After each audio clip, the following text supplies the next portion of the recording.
Pag-usapan pa natin ang sinuspending safety training para sa mga tsuper kasama si Mobile Journal, Ivan Tarinque.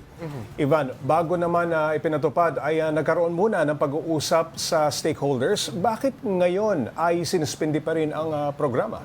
Pops J, nagkaroon kasi ng, yun nga, no, nailabas kasi yung provisional na presyo na around 2,000 pesos yung magiging bayad sa mga accredited driving schools na magko-conduct nga ng mga trainings na ito, no, and yung iba talagang mga jeepney drivers umangal talaga dahil yung 2,000 piso na yun, Pops J, parang yun nga around 500 pesos kasi sa kanila yung per day yung kanilang kinikita, no, so isipin mo parang 4 na araw nilang bubunuin yun plus may 2 araw pa silang hindi makakabiyahe para sumali doon sa training program na yun. So talagang nagkaroon ng pag-angal yung ilang mga drivers, Pops J. Gaano ba katagal yung training usually, Ivan? Bakit inaabot ng 2,000 piso ang singil? Pops J, yung training mismo is conducted dapat sa 2 araw. No, 2 araw lang yon, and alam, pagkakaintindi ko, pwede magkahiwalay na araw basta hindi siya lalagpas sa a certain period of time. Parang 8 days, hindi talaga dapat lalagpas ng 8 days yung 8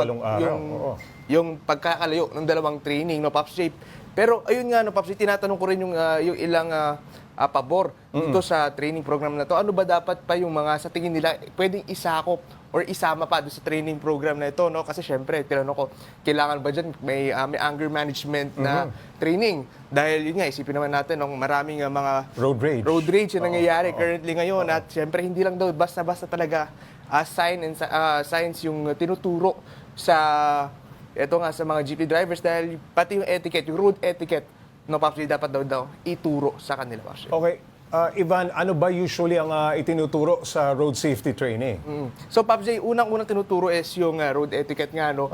Kung saan pwede magbaba, sakay yung mga pampasaherong jeep.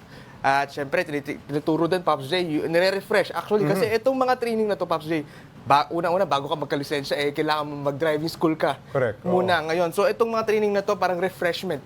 Okay. Ito, Pops, dun sa mga dati nang naituro sa kanila na parang patulisin lang ulit, no? At mas maging matalas yung kanilang judgment pagdating sa kalsada, Pops.